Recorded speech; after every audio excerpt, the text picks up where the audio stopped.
once did an idle poll of all the ways people's mothers had called them fat, and my favorite, well, it was a joint three-way between, you could eat one more potato than a pig, your brother is slimmer and more handsome, but that's made him arrogant, and, darling, you're at what I would call your winter weight.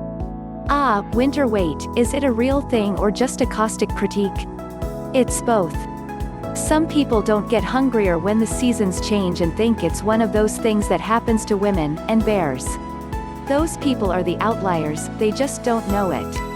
A drop in ambient temperature increases energy expenditure in both sexes, also in bears.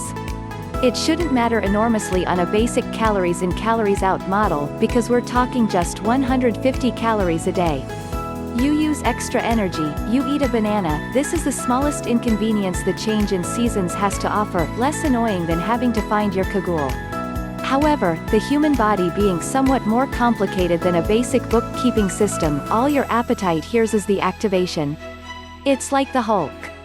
It doesn't want to do just one job. It's a force of nature, not a supplier of goods and services. It wants to burst out of its clothes and keep on going until you, too, have burst out of your clothes. There's also a serotonin angle, as the sunlight recedes and your hormonal pathways try to source joy from other places, at which point a banana won't cut it. And then, of course, there's a feedback loop. You start by craving refined carbohydrates for a reason, but then you want more cake because you just had cake, as with heroin. There's a strong argument that says, who cares? Be your winter weight. And, sod it, while you're there, why not eat one more potato than a pig? But let's say you're one of those people who hates being at the mercy of uncontrollable forces under the skin. There are things to eat in winter that don't come from Greg's.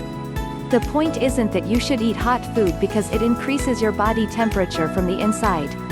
It doesn't create a little pocket of heat in your stomach that emanates to your extremities for the rest of the day. It's food, not uranium. The Ready Brek ad was basically mis-selling. But complex carbohydrates take more energy to digest, so will be both satiating and warming, which leads inexorably to the stew or hearty soup. I start with pearl barley. I'm always bored with it by Christmas, and by June I've forgotten how to cook it. It's easy, like rice, only takes 4 times as long, but in the first cold snap it is powerfully cheering and fills your kitchen with a delicious, heady smell, as if you were living in a 16th century brewery, and will be ready for a massive knees up in 6 months' time.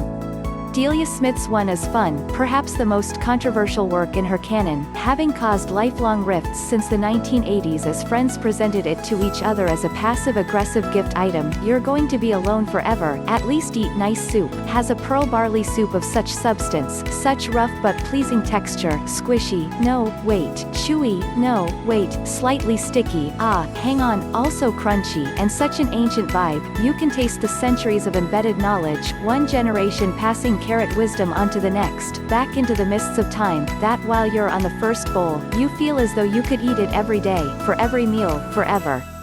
This will, unfortunately, turn out not to be true. I don't want to bang on about meat, painfully aware of how often I've claimed to be nearly vegan and then had a salt beef sandwich.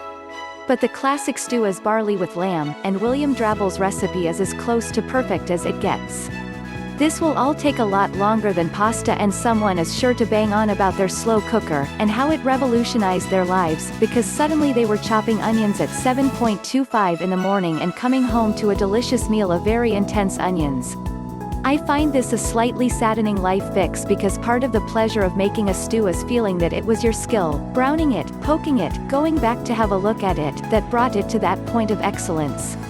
Also, all those delicious smells, like a full house scented candle made of food, except not 65 pounds, there is no stew as expensive as a candle, except cassoulet. It's better to make it on a Sunday and eat it all week.